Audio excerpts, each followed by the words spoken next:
Olá pessoal, eu sou o professor Osmael Oliveira e vamos começar aqui mais uma aula de História com revisão de questões para o Enem, desse belíssimo projeto Direct Enem, da sétima Direct aí de Santa Cruz. Então vem comigo e vamos começar aqui mais uma aula com vocês. Bom, então vamos lá, né? Começar aqui nossa revisão. Vamos analisar questões da prova 2016, tá bom? Nas aulas anteriores, vocês podem verificar aqui já no canal, elas estão disponíveis. Eu analisei questões das provas de 2019 a 2017, tá bom? Então vamos dar continuidade a partir das 2016 aqui. Então vamos lá. Questão 12, né? Temos aí um documento, né? Texto 1, a imagem de São Benedito. E vamos ver aqui o texto 2. Os santos tornaram-se grandes aliados da Igreja para atrair novos devotos, pois eram obedientes a Deus e ao poder clerical. Contando e estimulando o conhecimento sobre a vida dos santos, a Igreja transmitia aos fiéis os ensinamentos que julgava corretos e que deveriam que deviam ser imitados por escravos, que em geral traziam outras crenças de suas terras, de origem muito diferentes das que preconizava a fé católica. Ok, vamos ver aqui as alternativas.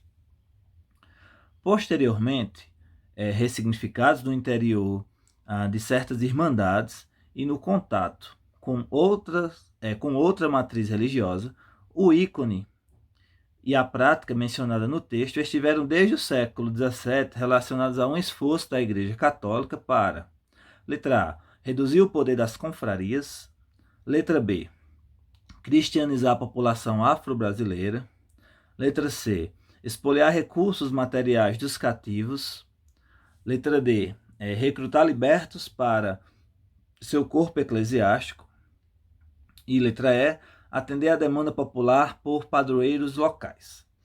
Bem, as próprias fontes dessa questão já revelam bastante coisa, mas vamos dar uma olhadinha aqui. Essa imagem aqui de baixo, o Santo Negro, é o São Benedito, só é apenas outra representação dele. Então dá para ver que é um Santo Negro, e dá para ver também na primeira imagem. E o texto já fala sobre a questão da preocupação da Igreja Católica aqui na colônia, de de tornar os escravos ou até os negros libertos, próximos da Igreja, incluídos, um processo de cristianização, de catequização, que no século XVI foi muito forte com os indígenas, e permaneceu por toda a colônia, toda a história colonial, e principalmente com a chegada dos negros, que eram traficados para o Brasil para trabalhar como escravos. Então, gente, menciona as irmandades. Então, na região da mineração, principalmente no século XVII, o trabalho escravo foi muito forte na mineração, regiões hoje Minas Gerais, parte de Goiás também, e a questão da igreja estava sempre presente, a igreja católica, a fiscalização, e houve a cultuação de santos negros, um exemplo aí, São Benedito, Santa Efigênia, essa igreja, lá eu acho que em Ouro Preto, essa daí, que é a igreja Nossa Senhora do Rosário dos Pretos, Então, houve essa preocupação da igreja, de evitar aqueles ritos nativos, aquelas crenças que eram trazidas pelos negros, para que se praticasse o catolicismo. Então, isso abriu portas para muitas possibilidades, que a gente já falou, inclusive, em outras aulas, como a questão do sincretismo religioso, elementos nativos, africanos, se misturavam com elementos católicos, E nós sempre falamos, por exemplo, das experiências do candomblé, e da Umbanda aqui no Brasil, e tem várias outras expressões também, religiões de matriz africana, a Jurema, por exemplo. Então, olha, essa fotografia aí de cima é mostrando um foguete chamado Congada, as Congadas, que foi um foguete que surgiu justamente desses elementos religiosos católicos, com os negros na região das Minas. Então, até hoje, em algumas cidades, em várias partes do Brasil, na verdade, se pratica as congadas, esse foguete expressão cultural tão rica, né? E mostra justamente a Congada, por exemplo, ela vai falar né, da exaltação, né, ao rei do Congo, né, as tradições que haviam, né, no Congo e nessas tradições nativas que foram trazidas pelos negros e que se juntaram com a questão da fé, né, a fé católica. Então, os santos negros eram muito cultuados, né, inclusive a igreja incentivava isso, né, pela população negra do século XVII, e isso perdurou até os dias atuais. Assim, existem as irmandades, né, a irmandade, principalmente do Sagrado Rosário, Rosário dos Pretos, né, que era muito cultuado. Então, basicamente, né, dá para ver já que a resposta seria a letra B, né? O objetivo, né, esse esforço da Igreja Católica está relacionado com a questão de cristianizar, né, a população afro-brasileira. Era uma questão de impor, né, impor mesmo a fé católica, né, inclusive era proibido, né, o que eles chamavam de alguns costumes, né, meio que selvagens. Então, que ele considerava na época chamavam feitiçarias, né, os toques de tambores, né, a capoeira por muito tempo foi criminalizada, era proibido, né, os batuques, as músicas usando tambores, isso não era bem visto pelo clero, né. Bem, então a letra A está errada, reduzir o poder das confrarias. Não, né? A questão das irmandades, pelo contrário, a igreja queria aumentar para que, né, cada vez mais negros, né, se entrassem nessas irmandades e adotassem a fé católica, né? Letra C, expoliar recursos materiais dos cativos. Não, né? Sequer eles tinham materiais, recursos, né? Eram escravos, então não tinha nenhum recurso significativo, né? Recrutar libertos para o seu corpo eclesiástico. Não. Recrutavam também escravos, não só libertos, né? A ideia da igreja era abarcar o quanto pudesse. Atender a demanda popular por padroeiros locais. Não, né? São Sebastião, São Benedito e Santa Efigênia não são locais, né? Um pela história, né? São descendentes de um reino africano que foram escravizados no sul da Itália, no caso de São Benedito, e a Santa Efigênia seria uma santa da Etiópia, né? Então eles não são locais, né? A demanda não era atender somente isso, né? Era também, né, de outras localidades nesse sentido. Ok, gente, vamos para a próxima, né? Sim, já que a gente está no mês da consciência negra, né? E essas questões tocaram sobre a questão do negro no Brasil, na história do Brasil colônia. Esses dois filmes aí são muito bacanas, são dois filmes nacionais. O filme Besouro, tá? Eles não vão tratar exatamente do que a questão falou aí, né? Da questão da religiosidade em si, mas vai ter muitos elementos sobre isso. Então vale muito a pena, recomendo. O Besouro e Quanto Vale ou É por Quilo, né? Esse é bastante crítico.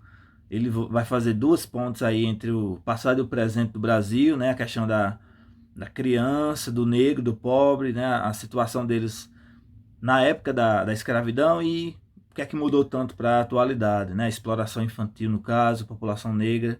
Então são dois filmes excelentes, tá? Que eu recomendo demais para vocês conferirem aí. Dá para encontrar eles, eu não sei se tem alguma plataforma oficial, né, disponível online, mas dá para encontrar na internet, até no YouTube às vezes tem a maioria, tá bom? Fica aí essa super dica aí de vocês. Besouro e Quanto Vale ou É por Quilo. E o Besouro, inclusive, vai muito falar da questão da capoeira, quando ela era proibida, né? Os negros praticaram a capoeira lá em Salvador, né? Até pouco tempo, né? Mais ou menos década de 20, do século 20, né? Ainda era proibido, ainda era muito mal visto, né? A capoeira, o candomblé. Então vai tratar até da questão dos orixás nesse filme aí, muito interessante, tá bom? Questão 13. Em 1935, o governo brasileiro começou a negar vistos a judeus. Posteriormente, durante o Estado Novo, uma circular secreta proibiu a concessão de vistos a pessoas de origem semita, inclusive turistas e negociantes, o que causou uma queda de 75% da imigração judaica ao longo daquele ano. Entretanto, mesmo com as imposições da lei, muitos judeus continuaram entrando ilegalmente no país durante a guerra e as ameaças de deportação em massa nunca foram concretizadas, apesar da extradição de alguns indivíduos por sua militância política. Então, uma questão aí que vai tratar, né, sobre o governo Vargas, né, a Segunda Guerra Mundial, um pouco do Holocausto, né, que foi a perseguição aos judeus pelo nazismo, e também a questão do Brasil nessa situação, né? Bem, uma razão para a adoção da política de imigração mencionada no texto foi: letra A, o receio do controle sionista sobre a economia nacional. Letra B, a reserva de postos de trabalho para a mão de obra local. Letra C, a oposição do clero católico à expansão de novas religiões. Apoio da diplomacia varguista às opiniões dos líderes árabes. E letra E, simpatia de membros da burocracia pelo projeto totalitário alemão. Bem, então vamos, né, lembrar um pouco da questão como o governo Vargas tratou, né, essa perseguição aos judeus. Então vejam, na década de 30, né, que aí a gente não deve pensar também que o Holocausto foi somente a execução, né, que apenas foi aquele cenário, né, de destruição, de mortes nos campos de concentração nazistas.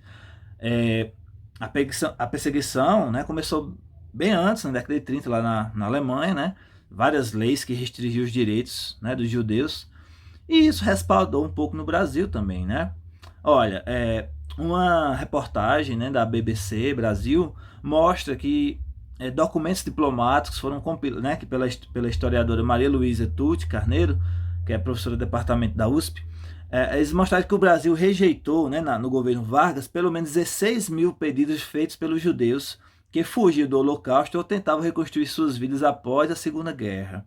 Então veja aí, 16 mil pedidos foram negados, né, de vistos, que eles estavam fugindo daquela perseguição, né, na Europa, ou até mesmo no questão pós-guerra, tentaram reconstruir suas vidas, e houve aí documentos que circulavam de forma ilegal, meio que secretos no governo, né, para impedir, né, para dificultar a entrada de judeus aqui no Brasil. E essa fotografia aí, ó, de 39, né, é a família Gottlieb, é um grupo, né, que fugiu para o Brasil com certidões falsas de batismo. Por quê? Então, vejam bem, essa restrição aí não era uma restrição, né, sobre imigrantes. Porque, vejam, imigrantes cristãos, né, chegavam tranquilamente aqui no Brasil. A questão era com os judeus, então tinha também a questão racial aí, uma questão de raça, né? E muitos judeus, né, usavam de estratégias para tentar burlar essa perseguição. Então, uma delas era justamente criar certidões falsas de batismo, né, se dizendo cristãos. Então, tinha toda uma investigação, né, também de documentos, se eram realmente verdadeiros. Então, essa família aí é uma família, um exemplo, que entraram no Brasil, né, fugiram para o Brasil com certidões falsas de batismo. Então, é uma questão interessante, né, no sentido de pensar a historiografia, né, mas que é um fato, né, lamentável. E sem falar também do caso mais conhecido, né, a questão da Olga, né, Olga Benário, que é um exemplo claro dessa perseguição aos judeus do governo brasileiro e essa aproximação, essa, né, simpatia do governo Vargas com, né, esses regimes totalitários nazifascistas, né? Embora o Brasil na Segunda Guerra Mundial lutou contra a Alemanha, a Itália, né? Ou seja, não vinculou com o eixo, mas, né, nos anos anteriores tinha essa certa, né, simpatia com alguns ideais aí nazistas. Então, ó, esse comentário, muitos historiadores também da BBC, né, já analisaram os laços entre o governo Vargas e o regime nazista na Alemanha, quando os dois países mantinham acordos secretos para a troca de informações sobre militantes comunistas. A cooperação mais célebre envolveu a deportação pelo Brasil da judia alemã Olga Benário, né, cônjuge do líder comunista brasileiro Luiz Carlos Prestes. Devolvida à Alemanha, ela foi presa e executada numa câmara de gás no campo de Bernburg em 1942. Tem inclusive um filme também, né, sobre Olga, um filme nacional, também muito bom. Gente, então vejam, né, a Olga, ela foi levada, né, ela foi deportada do Brasil grávida, né? Ela estava grávida, então pela legislação, né, inclusive na época o advogado de defesa teve campanha para que ela não fosse deportada, né? Todo mundo sabia, né? Quem deportou ela sabia qual era o destino, né? Um judeu, né? Na Segunda Guerra Mundial, o destino era o campo de concentração, né? Então, muitos historiadores, inclusive, ligam, né, esse crime, né, de ter entregue a Olga grávida, né, já que ela estava grávida de um brasileiro. Então, assim, né, houve muita, né, muita polêmica nesse sentido, porque todos os recursos foram negados, né, e eles aliam, atrelam muito esse crime ao próprio Vargas, ao Filinto Miller, né, que foi quem entregou ela, né, quem perseguiu Luiz Carlos Prestes, perseguiu a Olga, né, aqui no Brasil, e o próprio Supremo na época, né, que, né, colaborou com essa questão aí, né. Então a Olga foi deportada grávida, né, teve a filha lá na cadeia, e foi entregue à avó, e depois ela foi morta na câmara de gás, né. Então é um fato aí muito triste da nossa história. Então, vamos voltar agora para as opções, né.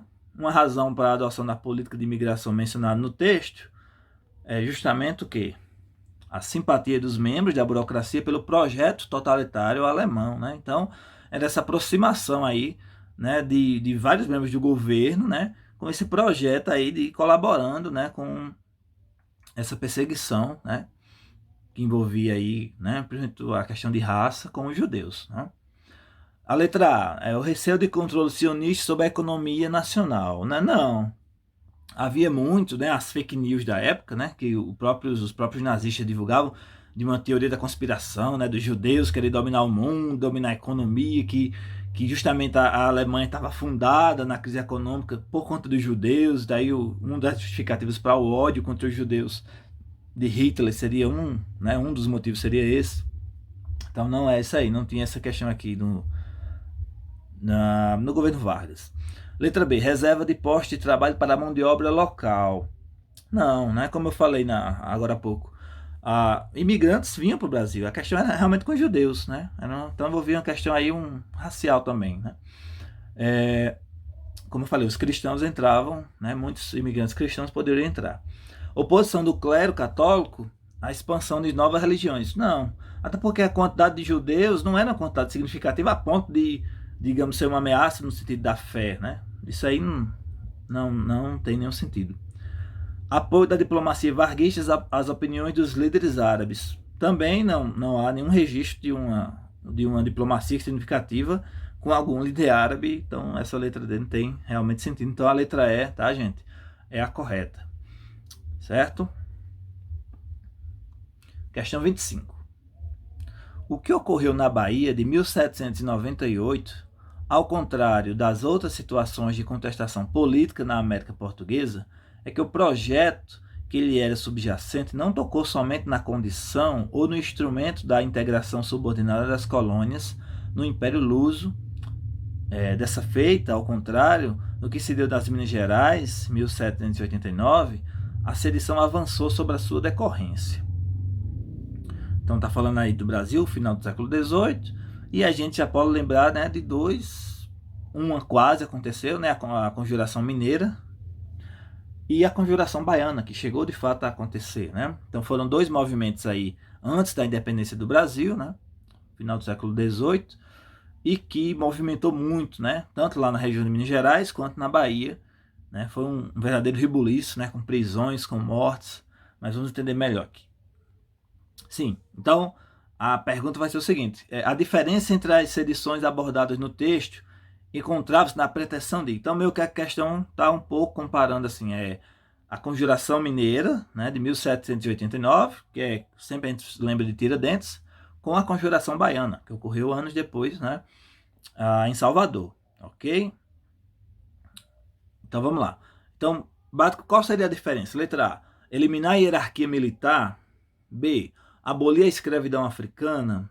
C, anular o domínio metropolitano. D, suprimir a propriedade fundiária. Ou letra E, extinguir o absolutismo monárquico, né?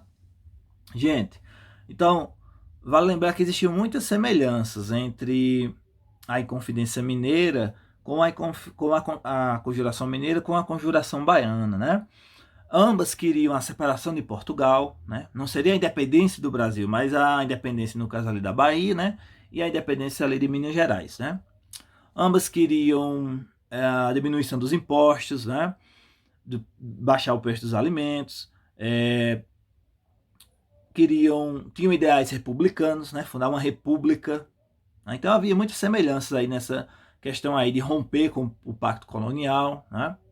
Porém tinham diferenças bem significativas na questão das condições das pessoas que participavam, né?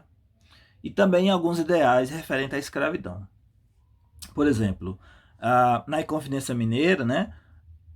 A Conjuração, que também era chamada de Confidência Mineira, embora os historiadores prefiram chamar Conjuração Mineira, ela foi planejada, né? Justamente devido à derrama, que era um imposto cobrado por Portugal, né? Quando não se alcançasse, né, a quantidade de ouro que Portugal exigia, então eles iriam fazer uma cobrança muito exorbitante, né? Se não alcançassem ouro, poderia cobrar bens pessoais, terras, né, no lugar do ouro.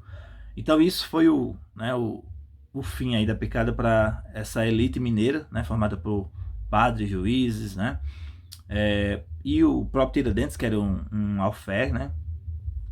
Então era uma elite, né, eram pessoas ricas, eram grandes comerciantes, eram mineradores principalmente, que queriam romper com Portugal, né, queriam ali em Vila Rica, né, criar uma independência naquele lugar, naquela região, e com ideais de liberdade, né, inspirados na Revolução, né, no Iluminismo, né, e a Conjuração Baiana também vai estar inspirada no Iluminismo, né, da liberdade, igualdade, e também na revolta que teve, né, no Haiti, na época era a Ilha de São Domingos, né, em que negros tomaram o poder. Então, qual era a maior diferença? A questão da escravidão era algo muito delicado, né? Na Conjuração Mineira, não existia o interesse, embora alguns defendessem a libertação dos escravos, isso não era uma ideia predominante, né? Porque a maioria ali utilizava mão de obra escrava na mineração, né, nas fazendas, e eles não tinham interesse de abrir mão, né, disso, né, de lucrar em cima da mão de obra escrava. Enquanto que a Conjuração Baiana, a participação foi de populares, né, de alfaiates, inclusive é conhecido como Revolta dos Alfaiates, soldados, né, população negra, libertos, pobres. Então houve, né, uma participação mais ampla da população lá em Salvador, e eles inspirados principalmente na Revolução Francesa, né, que em 1798 a Revolução Francesa as notícias já tinham se espalhado, né, por todo mundo, né, as ideias de igualdade, liberdade, a grande revolta que teve na ilha de São Domingos, né, em que negros tomaram o poder, né, se revoltaram, né, ex-escravos, ex-cativos se revoltaram e tomaram o poder na ilha, que hoje é o Haiti, né. Então isso inspirou esses participantes, e isso amedrontava, né, as elites lá da Bahia, né. Então, um exemplo aqui, ó, de um panfleto que foi publicado, né, lá em Salvador. Deixa eu afastar aqui um pouco, pronto. E esse panfleto foi né, pregado nos postes, em paredes, e dizia o seguinte, ó: homens, o tempo é chegado para a vossa ressurreição. Sim, para ressuscitares do abismo da escravidão, para levantares a sagrada bandeira da liberdade. A liberdade consiste no estado feliz, no estado livre do abatimento. A liberdade é a doçura da vida, o descanso do homem com igual paralelo de uns para os outros. Finalmente, a liberdade é o repouso e bem-aventurança do mundo. Então, isso é um trecho de um documento, né, lá da época da Conjuração Baiana, que está mostrando claramente aí o ideal, né, da liberdade, libertar Salvador e a Bahia do domínio português. E eles citam a questão aí, ó, de superar o quê? Né, o abismo da escravidão, né? Então é um documento interessantíssimo. E olha, para vocês terem noção, né,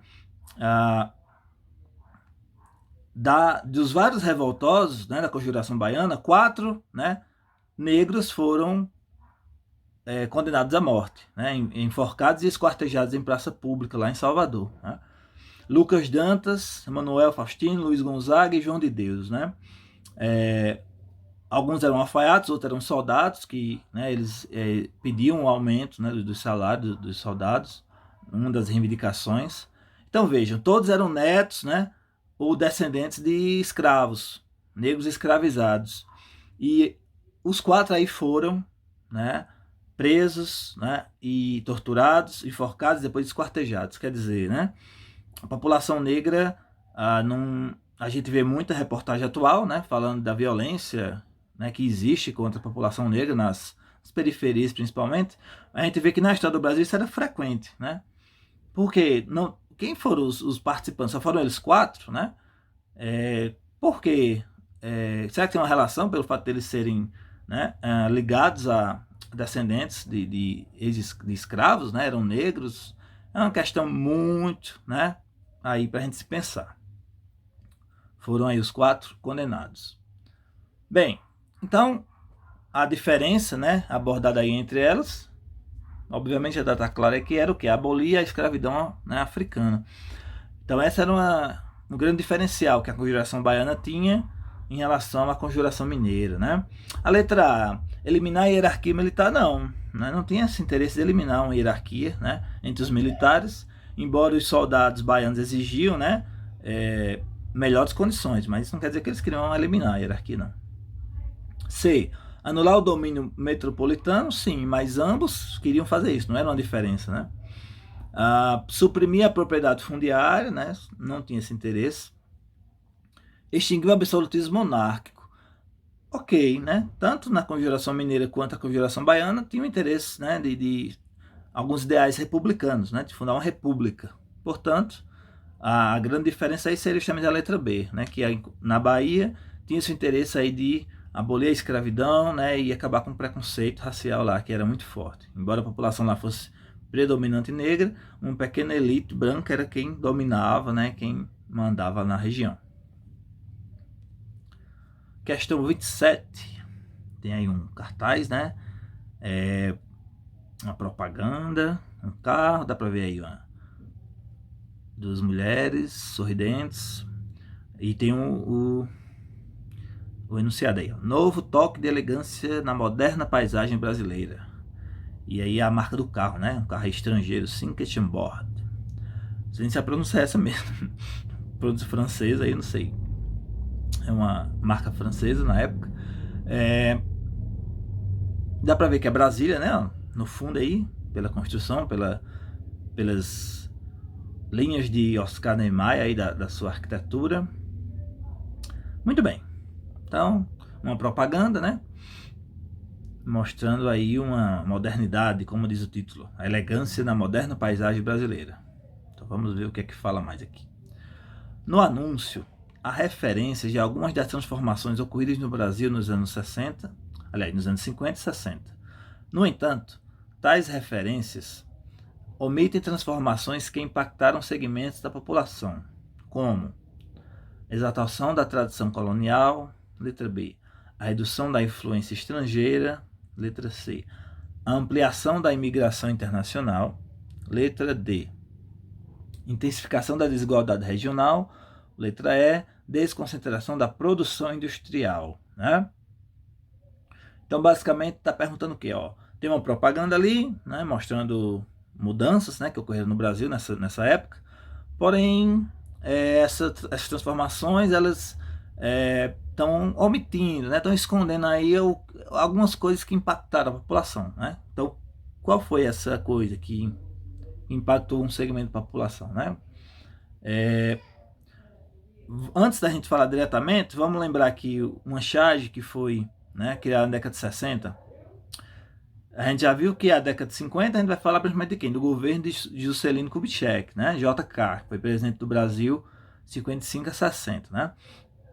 Então, essa charge aí está mostrando JK, né, presidente do Brasil, falando com o Jeca, né? O Jeca é aquele personagem bem caricato, né, mostrando o homem do interior, o caipira, o que não tem instrução, né? Então vamos lá. O que é que JK fala aí? Você agora tem automóvel brasileiro para correr em estradas pavimentadas com asfalto brasileiro, com gasolina brasileira. Que mais quer? E o Jeca responde: um prato de feijão brasileiro, seu doutor. Então, a crítica está bem clara aí, né? Por trás ele está mostrando o nome meta, meta, meta, meta. Então, na verdade, se a gente for ver, né? Aquela. Vou voltar aqui para o jornalzinho aqui, ó, para a revista. Isso, ó. Né? Então, essa marca aí, né? É uma marca de uma empresa francesa que veio para o Brasil na década de 50, né? E passou a fabricar, né? Carros aqui, era um carro de luxo, né? Era o carro de luxo estrangeiro, só que podia comprar realmente as elites, né? E outra, né? Brasília, que a Brasília foi construída no governo Juscelino, né? Era a grande propaganda que ele fazia, né? Que seria uma meta extra, porque ele criou que é um plano de metas, né? Seriam 30 metas a ser seguidas e transformar o Brasil, né? Ele ia fazer o Brasil avançar 50 anos em 5. Né? Era um lema que foi muito associado ao Juscelino. Né? 50 anos em 5. E um exemplo disso, né, seria o plano de metas que ele investia aí em 5 áreas. Né? A energia, a indústria, né, educação, alimentação e energia. Né? Muito bem. Então, uma das consequências desse plano de metas foi justamente, né, a nossa alternativa aqui, a intensificação da desigualdade regional. Né? Justamente porque o próprio cartaz, a gente pode pensar sobre isso. Né? Aquela empresa ela se instalou na região sudeste. Né? Então, quer dizer, ele pensou, Juscelino, né, quis desenvolver o Brasil com estradas, com obras, né, nas indústrias, na energia, mas, né, algumas consequências, né, que alguns historiadores apontam justamente que aumentou a desigualdade regional. Ele não desenvolveu ou não procurou políticas, né, de que desenvolvesse as diversas regiões do Brasil, como o Nordeste e o Norte, né. O polo industrial, por exemplo, do Sudeste, né, cresceu muito mais, tanto pela questão ali da mão de obra, qualificada ou não, né, de uma região ali que eles iam ter mais, né, mais recursos, mas a questão é que enquanto o cartaz mostra uma Brasília recém-inaugurada, né, um carro de luxo, né, mulheres sorridentes, ali está omitido o que? Justamente a intensificação que houve na desigualdade entre as regiões, né, enquanto Sul e Sudeste tiveram aí um maior crescimento, né, como consequência dessas políticas, né, não houve o mesmo, né, com as regiões mais, digamos, afastadas da então capital, que era Rio de Janeiro, e depois a recém-inaugurada capital Brasília. E a charge que a gente viu também mostra um pouco disso, né, a questão da alimentação, né, então a pobreza, né, a concentração de renda num pequeno grupo, né, e o aumento da pobreza nesse sentido também foi algo, né, um problema muito grave na época, né. Inclusive tem um livro, né, da Carolina Maria de Jesus chamado Quarto de Despejo, que é excelente esse livro, é perfeito, né, assim, ótimo, é uma leitura maravilhosa, é um diário, na verdade, né, diário de uma favelada. Ela morava numa favela de São Paulo, e só para mostrar, né, que tem vários textos que ela fala da fome, né, que ela catava lixo, ela catava papel, na verdade, lixo não, ela catava papel, né, para vender, para sustentar os 3 filhos no barraco que ela tinha na favela do Canindé. E em vários textos ela fala que a fome era o grande problema no Brasil, né, que a fome era o que assolava a população no Brasil, né, o pobre. Ela tem um texto que ela diz, olha, se para ser presidente do Brasil, a pessoa era para ser obrigatório ele ter passado fome, uma experiência de pobreza na vida, para ele entender como é a vida de um pobre, né? Então, o livro foi justamente publicado na década de 60, né, em 1960, e ela escreve, né, alguns anos antes, o dia a dia dela como catadora de papel, né, lutando para todo dia poder alimentar os filhos, comer algo, né? Ela catava tomates podres, restos, né? Ganhava restos de ossos dos frigoríficos. Enfim, é uma leitura assim que eu acho que deveria ser essencial para todo brasileiro, né? E esse livro já foi traduzido para mais de 14 línguas, né? Vendido milhões de exemplares aí, até hoje é vendido. Então, é muito interessante pensar isso aí, né? Enquanto houve essa desigualdade regional, né? Aumento da dívida externa do Brasil, e enfim, foi uns 50 anos em 5 que custou caro, né? Então, a letra A, exaltação da tradição colonial, não tem uma relação. O cartaz ele não está mostrando uma relação com. Teve, né, um movimento tal que pregava a volta de uma tradição colonial, exaltando na arquitetura, mas não é o caso aqui que está falando na questão, né? Redução da influência estrangeira, não, né? Se na capa da revista ele está um carro estrangeiro, como é que isso é redução da influência, né? C, ampliação da imigração internacional. Também não. Tá errado porque, veja, na década de 50, embora o Brasil recebeu, né, muitos imigrantes, mas na década de 50 já tava menos, não estava num sentido de ampliação, né? Tava já assim, não parou de ter imigrantes, mas não estava nesse sentido de ter uma ampliação, não é uma relação exatamente com o que a gente está falando aí no governo de JK. Letra E, desconcentração da produção industrial. Pelo contrário, né? A gente acabou de falar que concentrou a produção industrial em algumas regiões e outras não. Portanto, letra D, certo? Bom, e para a nossa última questão, 37. Vamos ver o texto 1.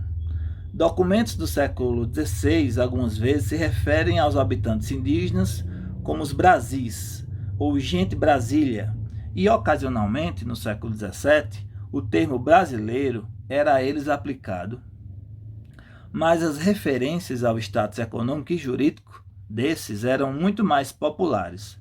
Assim, os termos negro da terra e índios eram utilizados com mais frequência do que qualquer outro. Texto 2. Índio é um conceito construído no processo de conquista da América pelos europeus, desinteressados pela diversidade cultural, imbuídos de forte preconceito para com o outro. O indivíduo de outras culturas, espanhóis, portugueses, franceses e anglo-saxões, terminaram por denominar da mesma forma povos tão díspares quanto os tupinambás e os astecas. Ao comparar os textos, as formas de designação dos grupos nativos pelos europeus durante o período analisado são reveladoras da letra A, concepção idealizada do território, entendido como geograficamente indiferenciado. B, percepção corrente de uma ancestralidade comum às populações ameríndias. Letra C, compreensão etnocêntrica acerca das populações dos territórios conquistados. Letra D, transposição direta das categorias originadas no imaginário medieval. Ou letra E, uma visão utópica configurada a partir de fantasias de riqueza, né? Então, comparando esses dois textos, né, o que é que eles revelam sobre a visão dos europeus, né, acerca dos povos nativos aqui da América, né? Então, gente, é muito bom quando fala nesse termo índio, né? Eu sempre gosto de falar um pouco da fala do professor, né, indígena Daniel Munduruku, né, que ele é escritor também, e eu acho muito bom que ele fala sobre o termo índio, né? Então, eu trouxe aqui um trecho da entrevista para vocês verem aqui, ó. Quando a gente usa a palavra índio, estamos nos reportando a duas ideias. Uma é a ideia romântica, folclórica. É isso que se comemora no dia 19 de abril. Aquela figura do desenho animado, com duas pinturas no rosto, uma pena na cabeça, que mora em uma oca em forma de triângulo. Há a percepção de que essa é uma figura que precisamos preservar, um ser do passado. Mas os indígenas não são seres do passado, são do presente. A segunda ideia é a ideologizada. A palavra índio está quase sempre ligada à preguiça, selvageria, atraso tecnológico. Há uma visão de que o índio tem muita terra e não sabe o que fazer com ela. A ideia de que o índio acabou virando um empecilho para o desenvolvimento brasileiro. Então ele numa palestra que ele dá, né, sobre isso, ele fala: eu não sou um índio, né? Meu nome é Munduruku, né? Índio é como se fosse um apelido pejorativo, né? E ele fala essa questão aí, né? A ideia do índio enquanto o que usa pena, né? Inclusive, quem nunca, pelo menos eu na educação infantil, né? No prézinho lá, no dia do índio a gente se vestia de saia, umas saias de jornais, colocava as professoras mandavam uma tarefinha, né? Trazer uma pena de galinha, né? Lá eu ia mandar minha mãe lá no sítio da minha avó arrumar pena de galinha, no galinheiro lá, para fazer um cocá e se pintar e sair nas ruas desfilando, fazendo né? Isso é algo muito forte, né? Muitos reproduzem isso até hoje. Mas enfim, a história a gente tem sempre tá pensando, né? Tá ressignificando essas coisas e tentando, né, desconstruir coisas que foram, né, cristalizadas aí ao longo dos séculos, né, estereótipos, né, preconceitos. Por isso que é importante a história, né? Porque a história analisa o passado, né? Porém, o passado não muda, mas a forma de olhar para o passado e de estudar o passado muda constantemente, né? Conforme as fontes, conforme aí, né, as demandas. Então vejam, é muito interessante uma fala desse professor indígena, né, falando justamente que a ideia de falar índio, né, é uma ideia generalizante, né, não passa o de fato o que significa ser uma população indígena, ser uma pessoa, né, um cidadão indígena, né.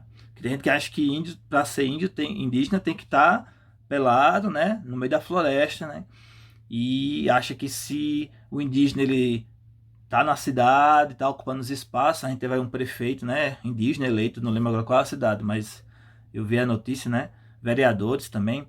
Quer dizer, a pessoa não deixa de ser indígena por estar, né, utilizando códigos não indígenas, né, tecnologias.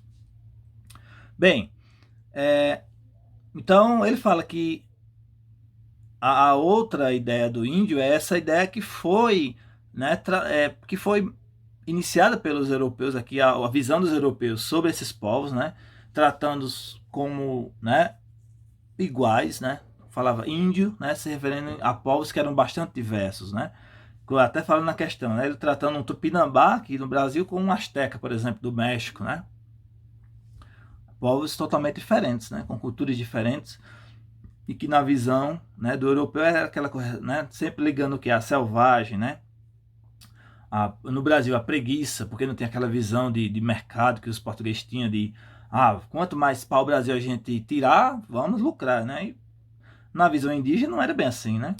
Era muito aquela ligação ainda com a questão da sobrevivência e a sua equilíbrio com a natureza, né? Bem, gente, então a questão correta, né, seria a letra C, né?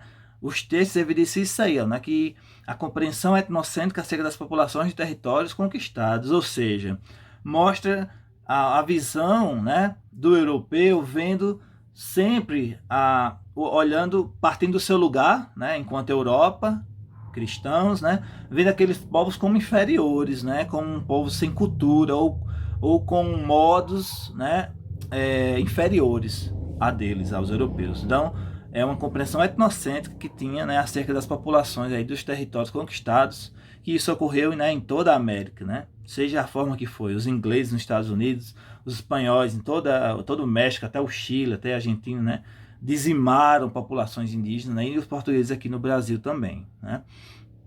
Ok, gente? Bem,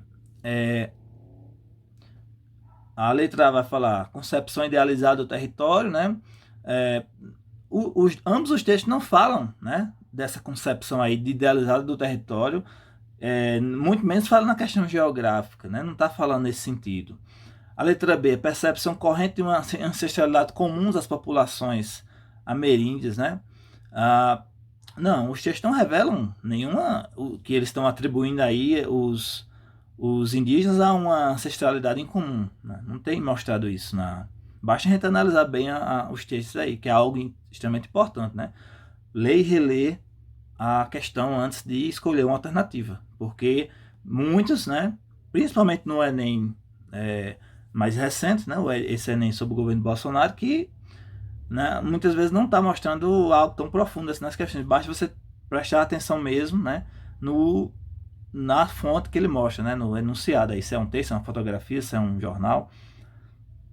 Transposição direta das categorias originadas no imaginário medieval, né? Não está demonstrando nenhum imaginário medieval aí nesse quesito em relação às populações indígenas, né? Uma visão utópica configurada a partir de fantasias de riqueza, também não, né? poderia ter sim uma visão utópica em relação a esses povos, né? Aos costumes, né? A gente vê muitos relatos de viajantes europeus sobre práticas, né, que eles consideravam selvagens, né, que envolviam feitiçarias, algo, mas não é o caso aqui da questão que a gente está tratando, né? É justamente a letra C, falando aí do etnocentrismo, né, dos europeus em relação a esses povos aqui, né, nos territórios americanos.